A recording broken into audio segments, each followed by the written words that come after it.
ลงมาบาดนักกันปึ๊บเปิด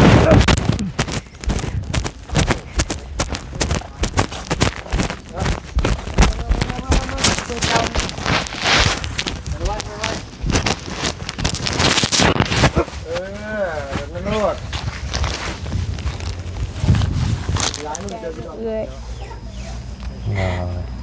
ให้เอื้อยดูดีมีแห้งแต่นายต่อไปให้ร่ำให้รวยขอบใจเอื้อยเด้อให้อีตนคอยคนทุกคนยากทุกคนสาธุเนาะให้ละพี่น้องเลยค่อยดีใจเนาะน้ำตาแห่งความดีใจพี่น้องเลยหน่อยเนาะทั้งแม่อยากขอบคุณ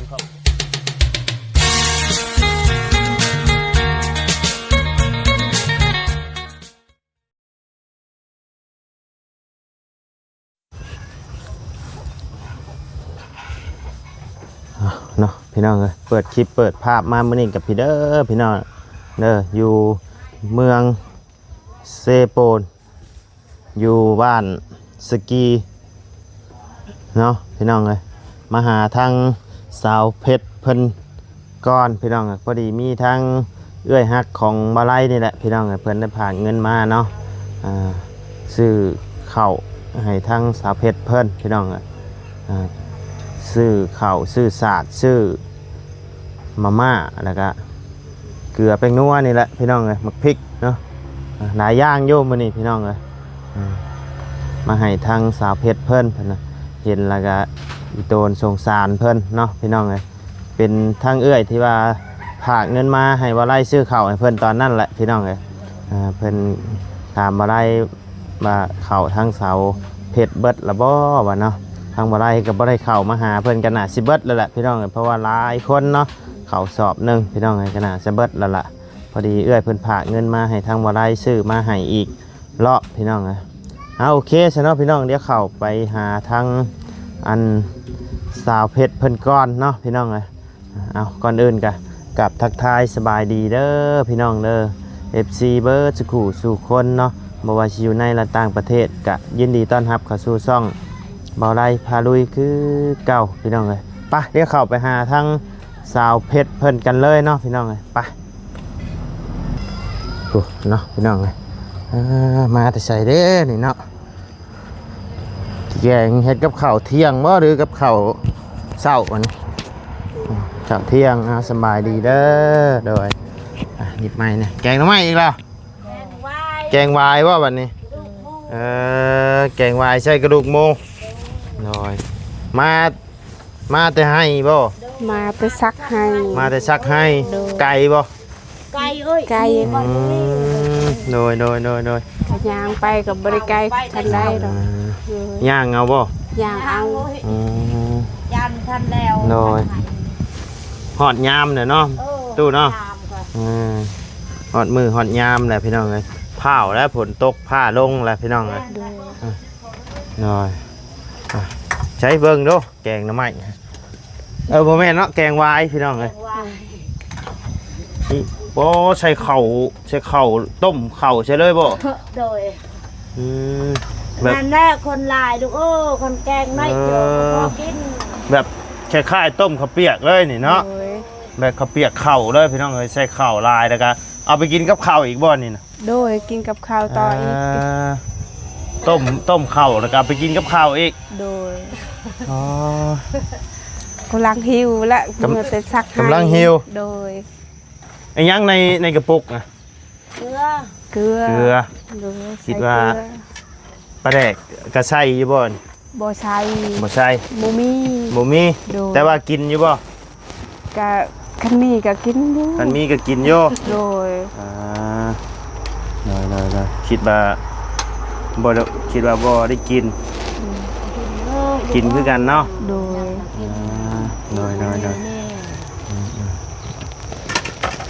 นี่เงินไปทกนี่เรียกงานกันยังหาบ่ทันได้เนาะบ่ได้ไปช่ำบัดนี้ตัดสินใจอยู่บ้านคือเก่าโดยแม่ให้ ชักให้อีกวัน แม่ นี้ ให้ซักให้ โดย เอ่ออยู่ในไอ้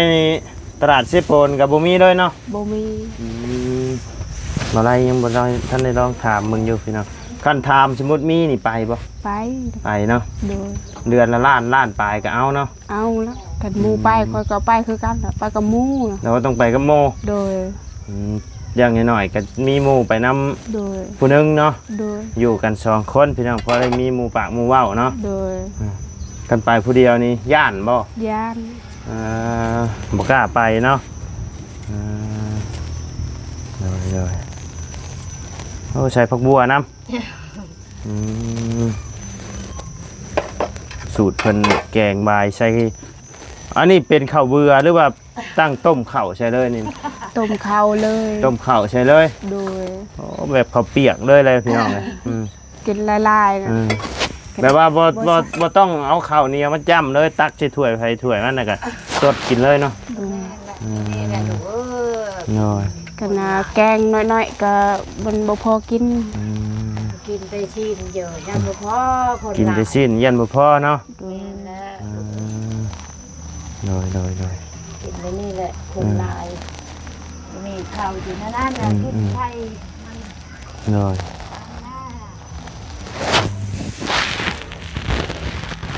ชองชามมือไปเลยซักให้ ต้องชามือซักให้ โดย แล้วบ่บัดนี้ แล้วก็ยังไปพักอีก ยังอื่นอีกยังชามือแล้ว คันบันทิศนี่พักบ่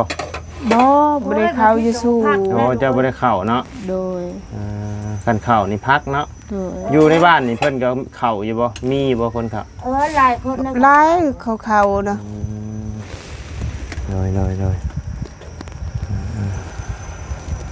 อะไรจะเรียกเขางาม เขาก็ให้ก็หมด เบิด ให้ เบิดแล้วบ่เข้าที่เอา หมดแล้ว เบิดแล้ว โดยอย่างน้อยๆนี่ก็มันบ่พอกิน ชื่อได้ชื่อกินบ่เดี๋ยวนี้นะ ไม่ได้ชื่อเด็ดนี่เวียดอีก ที่นี่เวียดอีก โดย อ๋อ เด็ดนี่อีกเวียด ที่ว่าทั้งคอยเอามาตอนนั้นกินได้จักมื้อ มันเป็นอาทิตย์ เป็นอาทิตย์เนาะ โดย อ๋อโดย หมดแล้วข้าวลูกให้ลูกแต่นี่เวียดแล้วก็บ่ได้ไล่ดอกน้อยๆ คันไล่ข้าวไปเฮ็ดเวียกเดี๋ยวกินก็บ่ไล่นี่บ่มีเวียกเฮ็ดคือข้าวอยู่วันหมด พร้อมกินข้าวเนาะพร้อมกินกับเบิด เลยเพราะว่าทั้งแม่เจ้าก็กินอยู่นี่เนาะ โดย แต่อ้ายเอื้อยน้องเนาะอยู่นิ่มนี่เบิดพี่น้องคนหาเงินบัดมีจะคนบัดนี้ แล้วก็4คนเนาะ สิกระซ้ำหาก็เบิดเนาะหาเบิดทุกคนพี่น้องแต่ว่า น้องก็หา มัน คือกั บ่ทันพี่น้อง หาบ่ทันลูกบางเทื่อก็ได้เวียกได้งานเจอได้พอกินพออยู่มีเวียกอยู่นี่แล้ว โดย ไอ้เวียกตัวเองนี่แหละ เฮ็ดเบียกตัวเองบัดบ่มันบ่ได้เงินเนาะ โดย จังไดก็มีแต่ว่าสู้ๆเด้อ โดย น้องเด้อ ดีขัดเกินคนนี่ลูกเฮ็ดหยังกระเทินไปใส่ก็กระเทินนี่ก็ว่าคนทุกคนยาก ทุกข์ยากยังใครอยู่ทุกข์ยากแต่ยังเฮ็ดยังสร้างเนาะคันทุกข์ยากนอนกินนี่จมจังไดก็บ่มีกินได้ บ่มี แม่ เอ็นเฮาเป็นแม่นี่ก็เอ็นเขาหมู่ว่าแม่นี่เป็นยังไปคุมือไปได้พักไปได้พรพักพรอยู่บ่มียังกินอยู่นี่ก็ไปเห็นพักไปเห็นพรก็ไปเห็นได้ยังกินแต่ว่าบ่ได้ก็อยู่ได้เฮือนบ่ได้คือเฮือนแล้วเฮ็ดจะได้ โดย จะได้ท้องก็ห้องอก โดย มียังกินเลยนี่ฮะก็ไม่เมื่อแต่วิละได้ลูกเอ้ยไปนอนพุ่นอยู่วิละไกลๆนี่พุ่น ไปเฮ็ดเบี้ยกว่าแม่ โดยไปคุด ไปขุดยังบงเขาจ้าง ไปผู้เดียวเฮาผู้หญิงผู้ชายไล่คนไปเต็มรถแต่เฮาไปมั่งเฮ็ดได้ได้ช่องแซน นั่นล่ะพอ ไปฮอดวิละไล่ช่องแชน โดย โอ้ อันนั้นล่ะอยู่เวลาว่าถามหาว่าแม่อันจะไปเฮ็ดเวียกอยู่นี่ว่ามื้อนึงเท่าใดเขาว่านึงลูกเอ้ยโอ้เขาว่าคันแช่นึงเฮาบ่ไปเลย โดย แค่บ้านเฮานี่3แช่นน่ะขึ้นแล้วเขาให้ยังเขาบ่ไปเขาว่า โดย โอ้ยเขาว่าลูกเอ้ยเฮาบ่ไปเจอแม่ได้บ่มีเวียกเฮ็ดเด้อเขามาไปแล้วลูกเอ้ยแช่นนึงก็เฮาก็ดีใจแล้วเขาว่า โดย บุญเฮาแล้วเขาให้แช่นนึง โดยก็มีคนเข้ามาหาอยู่บ่สาวเพชรช่วงนี้ บ่มี บ่มีเนาะ โดย เดี๋ยวแต่ทั้งข่อยเข้ามาตอนนั้นก็บ่มี โดย ใครเข้ามาเนาะ โดย มาชวนหลายก็บ่ค่อยพ่อมามื้อนั้นมาหาก็บ่เห็น อันนี้เห็นบ่อันเพิ่นมาบอกว่าให้อยู่บ่มื้อนี้มีว่าผู้มาบอก จักละบ่ฮู้คอยไปซักให้ โอ้ บ่ได้ยิน ยังดีใช่เนาะ โดย ที่ว่ามาแล้วเพิ่นอยู่ภาคความไว้น้ำอันสาวเพิ่น โดย สาวเพิ่นสาวน้ำเพิ่นนั่นแหละเนาะ โดย บ่าบอกให้อยู่ถ่าในเด้อว่าสิเข้ามาหาว่า โดยจักละก็เพิ่นบ่ได้บอกคอยไป หรือว่าจะไปก่อนเนาะเพิ่นน่าสิบอกบ่ทันก็มีพี่น้องเอ้ยยังดีที่มา ไปแต่7:00 นเขาไป แม่นแล้วใช่เนาะ โดย ไปแต่เช้าเนี่ยมาเพิ่นทันได้ตื่น เกาข้าวเช้าก็บ่ได้กิน ข้าวเช้าก็บ่ได้กิน โดย อันนี้ข้าวเช้าบ่ได้กินมากินข้าวเที่ยงเด้อ โดย เนาะพี่น้องเมื่อยนะ เมื่อย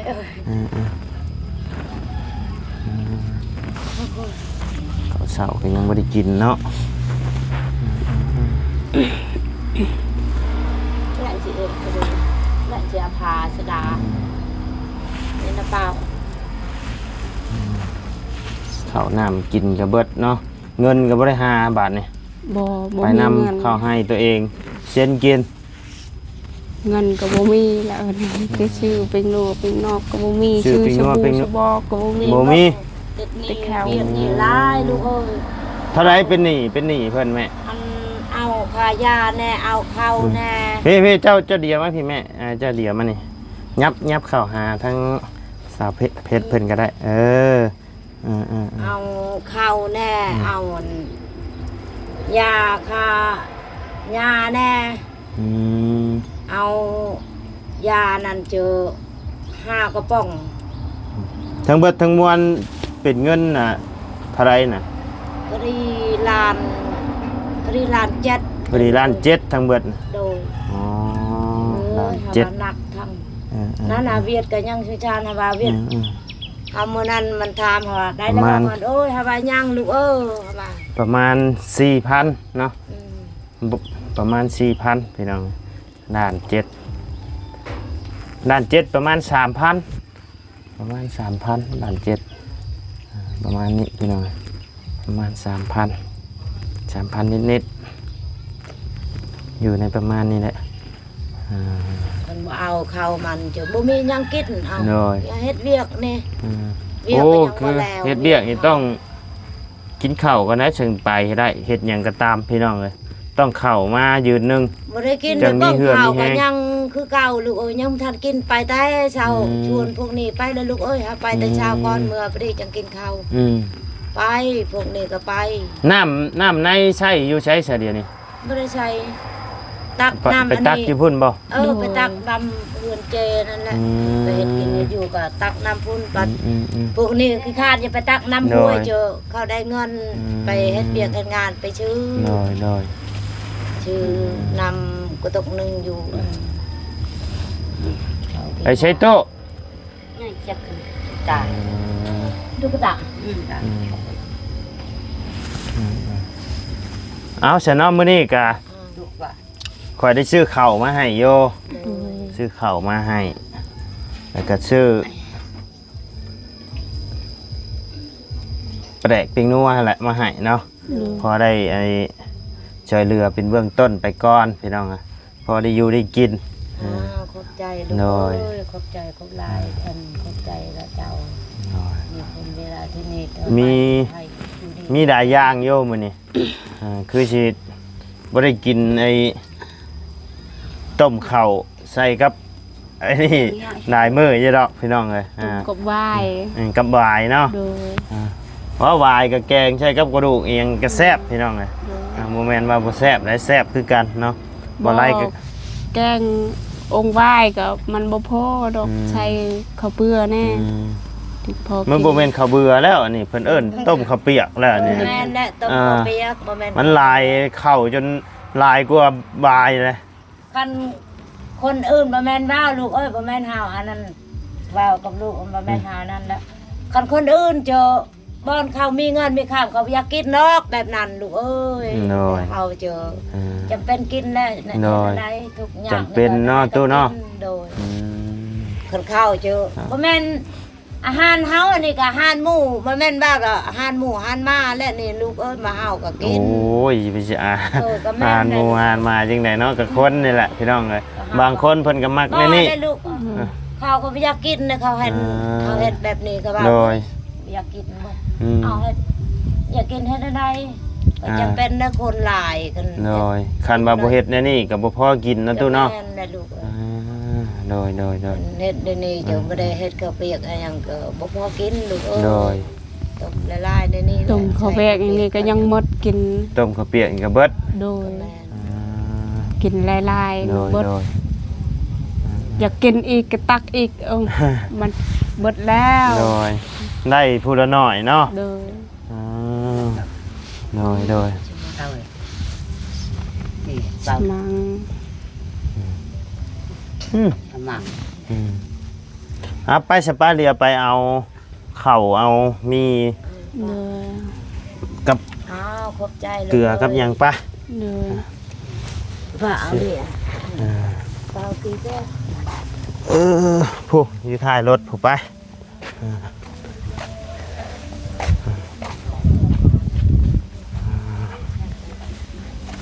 หลายอย่างโยซื้อมาให้มื้อนี้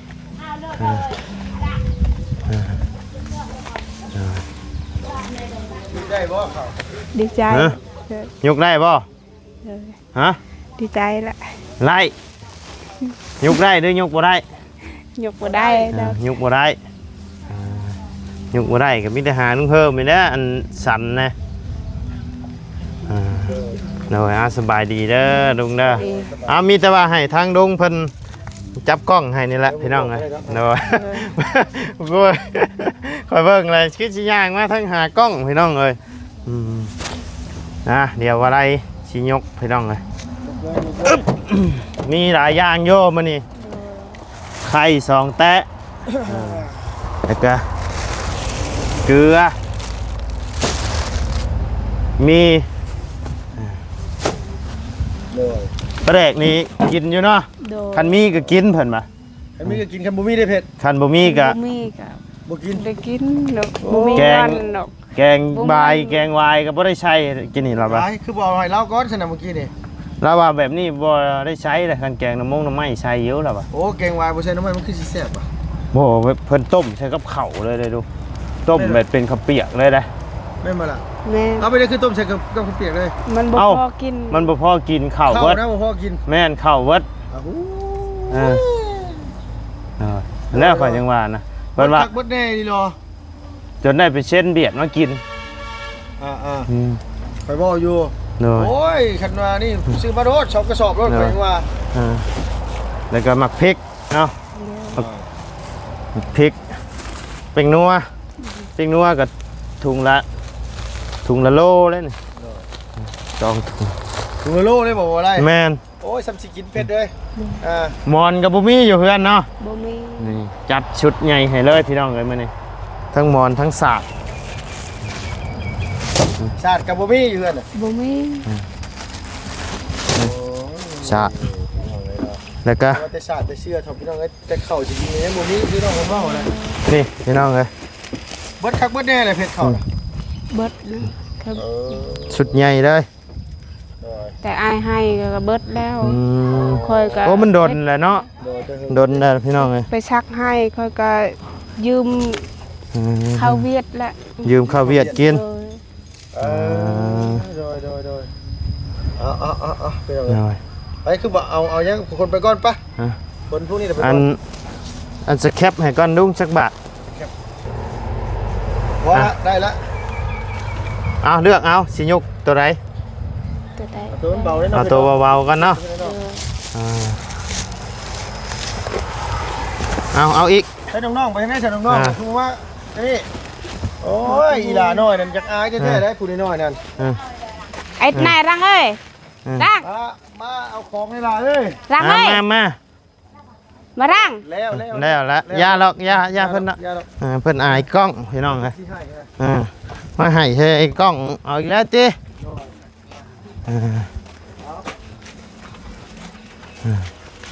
เอากินได้หลายเดือนอยู่ดอกแรกนี่เนาะ เลย ไข่ใบต้มบำรุงอีหยังดุงข่อยเว้ามื้อนะแคลเซียมเนาะ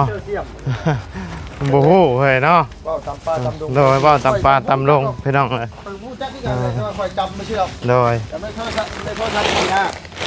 แล้วก็โปรตีนนี่เขาว่าไข่นะแต่แคลเซียมนี่คือที่มันพวกปลาพวก เอาแบ่งเอาเออ ขั้นเกลือคือที่มันไอโอดีนบ่ ไอโอนี่ จะไปนวดไออนุโมโตะ ไอ้กิโนโมโตะ ด้วยบอกตำปลาตำดงเลยได้พี่น้อง เอาแบ่งเอาอีกลงด้วย มา บา บา ท ท นัก ปึ๊บ เปิด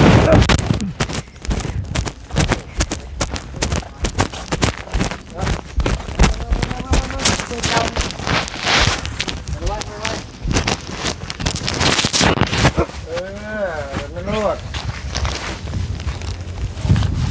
หลายมือเจอพี่ดอกบาท โดย พ่อกินมาแม่จะมาต้มใส่กับปลา ด้วยตั้มข้าวกระโปง แล้วก็พูดยังไง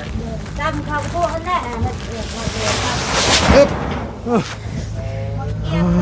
เท่า มันเจียงเลย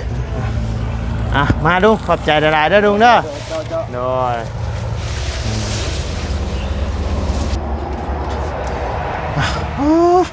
ห่อนขนาดเนาะอย่าไปอีกนี่ก็ได้สินางน้ำ เดี๋ยว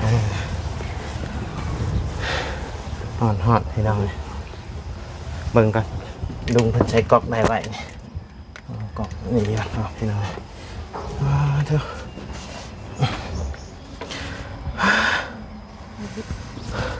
หายใจง่ายก่อนพี่น้องเลย หายใจหายพืชก่อน หน่อยใช้ทั้งแม่เพิ่นว่าอันเข่านะแม่ เดี๋ยว อันนี้บ่สิเอาไปตำกินตำมาบะแดงนี่บ่อันนี้บ่ โดยข้าวกระโปงเรือเฮาซักนี่แหละ ข้าวปลูกที่เรือซัก โดย อ๋อยังเดือเท่านี้ นี่แหละยังเรือที่ อ๋อนี่โดยนี่เด้พี่น้องเอ้ยเฮือนชานเพิ่นบ่ได้มีหยังก็ดีได้พี่น้องเอ้ยเป็นมอนก็ยังบ่มีศาสตร์นี่มีพอได้ปูอยู่พี่น้องเอ้ยพอดีบ่ได้ซื้อมาเพิ่มอีก2พื้นพี่น้องเอ้ยแต่มอนนี่บ่มีเนาะ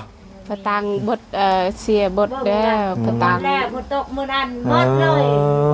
ปลาตังกระมุนเบิดนี่เนาะ บุญ แล้ว โทษกรอบเบิดได้พี่น้องเอ้ย โดย เปื่อยมาแล้ว คันมีผาไม้กระจาดตีใช่ก็สิดีอยู่เนาะ นั่นแหละ โดยหลังคงหลังคากับบ่แม่นง่ายได้นี่เพราะว่าเป็นสังกะสีเก่าได้นี่เนาะ โดยกาวบด โดยพี่น้องไง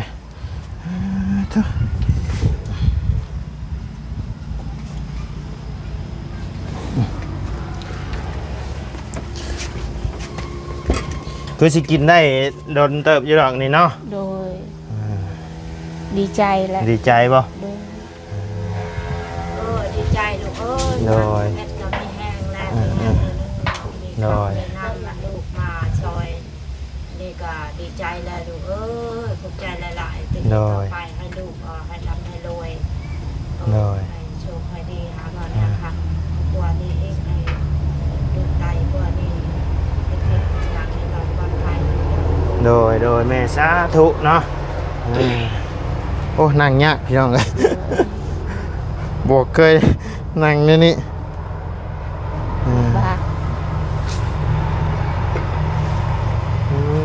คุยขึ้นอาบะนี่ทุกหน่อยเต็มหม้อไอ้นี่เนาะ โด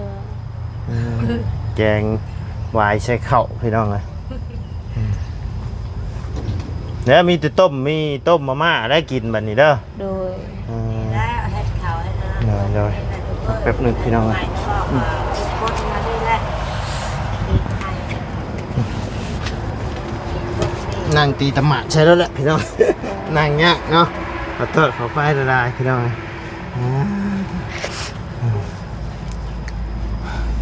มื้อนี้กันเป็นมอนสาดแล้วก็เกลือมาม่ามักพริกแป้งนัวใช้แป้งนัวอยู่ใช้แป้งนัวแป้งนัวเสียละ จะนี่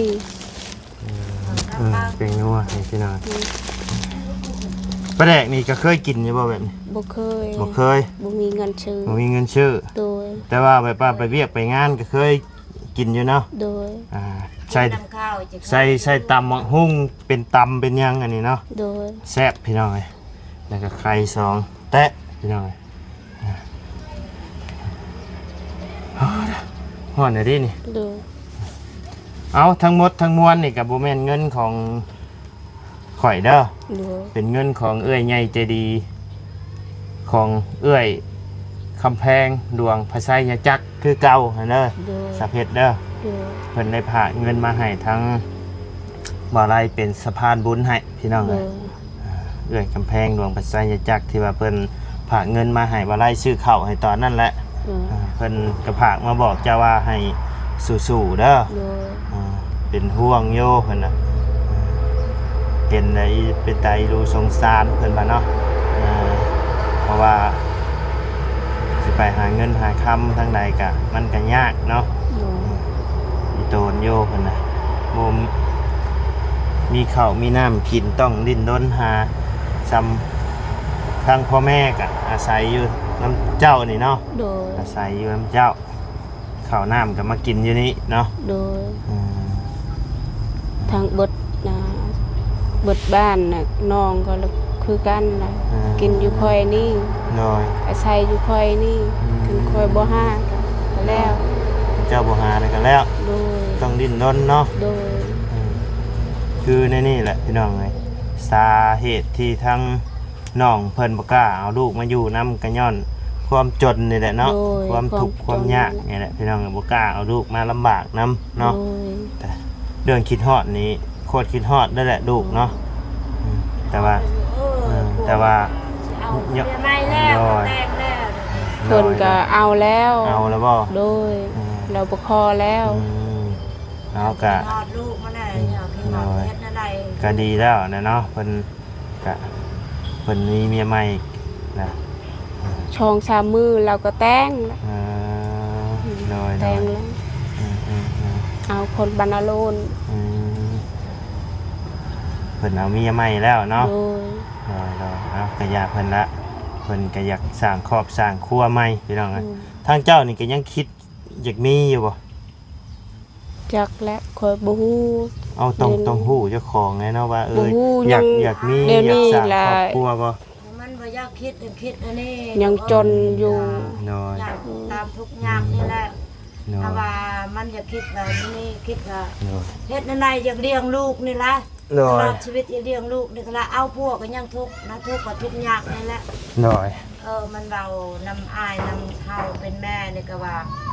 เฮาถามแล้วเฮาว่าเจ้ายังเอาบ่ผัวใหม่ น้อย บ่แล้วมันว่าแมวเฮายังบ่อยากเอาอีก ยังบ่อยากได้เนาะ โดย ยังบ่ทันอยากสร้างครอบสร้างครัวใหม่เนาะ โดย อ๋อดีแล้วดีแล้ว คิ ค ได้ รับ ว่าแต่นี่ต่อไปนะคันลูกใหญ่มาน่ะเฮ็ดได้แต่ลูกได้เฮือนได้ชานมันอย่าให้ลูกมันได้เฮือนได้ชานคือหมู่อะนะ น้อ มัน ย จะสร้างให้ลูกมันก็สร้างบ่ได้คืออันนั้นนะคือเขาเอานะ น้อย เปลี่ยน น้อย ให้งานอยู่ใส่ก็ อืม จักสิไปใช่บ่มีทางออกทางอะไร น้อยน้อย ใจบ่ออกเลยนะไปทางใดก็เรียกไปเนี่ยเรียกก่อนเนาะทางเวียงตะกี้ก็ว่ามีเบียกงานเนาะ โดย แต่ว่า มี ตอนนี้เพิ่นเอาคนแล้วเนาะ เอาแล้ว แล้ว เพิ่นบ่ท่าดอก สมมติว่ามีเวียกมีงานอยู่เวียงนี่ เจ้าก็ยังสิไปอยู่บ่ ไปคันมีหมู่ไปเขาก็ไป เจ้าว่าตอนนั้นน่ะเจ้าบ่มีค่ารถไปเนาะ โดย และสมมติว่ามีงานเนี่ยมีทั้งผู้รักผู้ใหญ่เพิ่นฝากเงินค่ารถค่ารางให้นี่ไปบ่ ไป ไปเนาะ โดย โดย คันอยู่เฮือนก็บ่มีเงินนะ โดย ชู อยู่เฮือนก็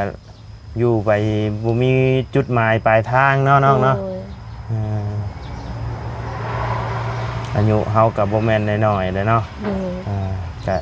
อยากสร้างอยากหาพี่น้องเลยบ่ติเพิ่นเนาะเฮาสิไปอยู่ในนี่ไปตลอดบัดเฮาแฮงสิแก่สิเฒ่าสิโอไปเรื่อยๆเนาะ โดย เฮาต้องไปเปิดประสบการณ์ใหม่นํพี่น้องเลยเฮาต้องเปิดใจสิ่งที่เฮาบ่สิ่งที่เฮาบ่กล้าเฮาก็ต้องไปลองสิ่งที่เฮาบ่เป็นเฮาก็ต้องเฮาต้องลองเด้อ โดย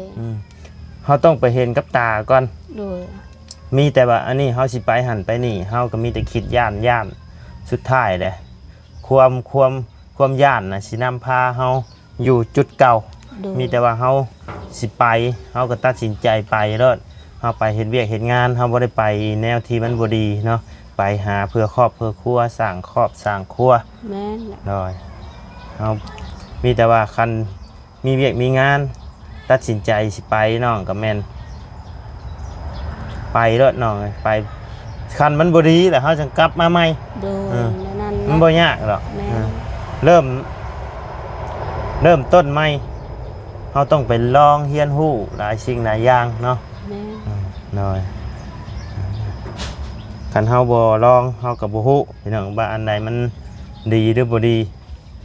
ต้องลองก่อนพี่น้องเอามีแต่ว่าทางข่อยก็สิได้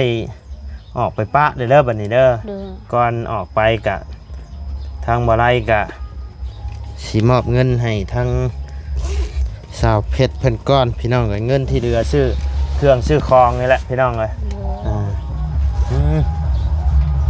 ย ทุกบุญได้นี่เนาะ โดย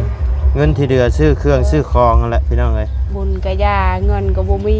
บุญแกยาเลยเนาะเงินกับบ่มี โดย แต่เงินสิซื้อข้าวกินกันยังทั้งยากเนาะ โดย ยังสิไปเล่นบุญอยู่เอาพี่น้องเลย ได้ม่วนคือเข้า ด เนาะ อย1 2 3 4 5 6เหลืออยู่600,000พี่น้องเหลือจากซื้อข้าวซื้อน้ำเด้อซื้อเครื่องซื้อของนั่นแหละเอื้อยเพิ่นฝากเงินมา100ลอนก็เหลือจากซื้อเครื่องซื้อของก็คันตีเป็นเงินไทยก็เหลืออยู่ 1,000 บาทพี่น้องเอ้ย โดย เหลืออยู่ 1,000 บาทมีแต่ว่าอะไรก็สิมอบเป็นเงินไว้ให้ทางเจ้าไว้ซื้อสบู่ยาสีฟอกยาสีฟันนั่นแหละเนาะซื้อหยังก็แล้วแต่ซื้อในครอบในครัวนี่แหละเด้อ โดย เอานี่เด้อ โดย โดย เอาดีก็ โดย แม่ให้ว่าให้นบ ฮะ ให้นบเพิ่นใจดี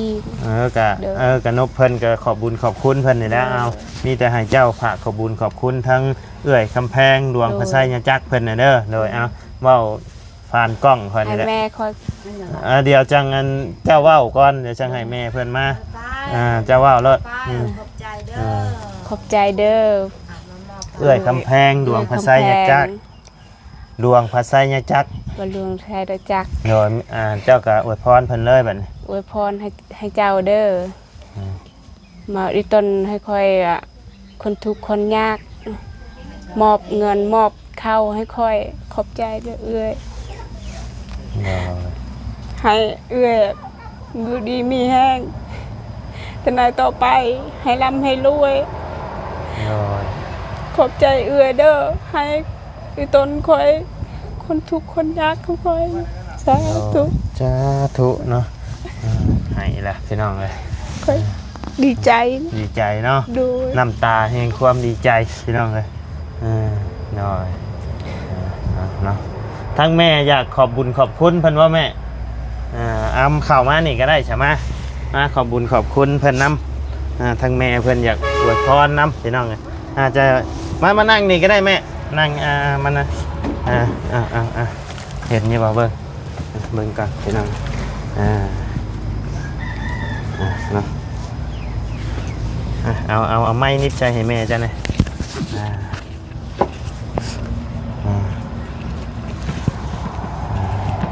เลยเนาะมีแต่ว่าขอบคุญขอบคุณเพิ่นเด้อเป็นเอื้อยหักของมาไล่นี่แหละพี่น้องเลย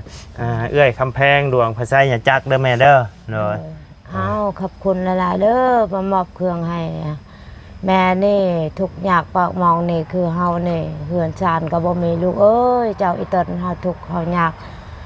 แต่นี่ต่อไปให้ร่ำให้รวยมีเงินมีคำให้เบียกให้งานให้หลอดปลอดภัยเด้อลูกเอ้ยเจ้าซอยเฮาคนอยู่ดีมีแหงอย่าเจ็บอย่าได้ใครอย่ามีเด้อซอยแม่นี่ลูกเขานี่ลูกกำพร้าหน้ากำพร้อย แต่คนทุกข์คนยากหาเงินหาคำ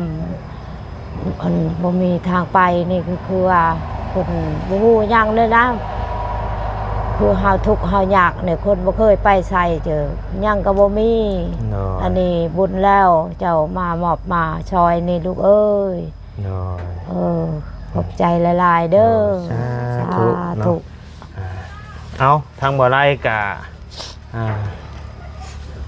ในนามต่างหน้าที่เป็นสะพานบุญให้ทางเอื้อยคำแพงดวงพระไชยจักรเนาะก็ขออวยชัยอวยพรให้ทางเอื้อยอยู่ดีมีแห้งความเจ็บบ่ให้ได้ความไข่บ่ให้มีอันนบมือนำเด้อความเจ็บบ่ให้ได้ความไข่บ่ให้มี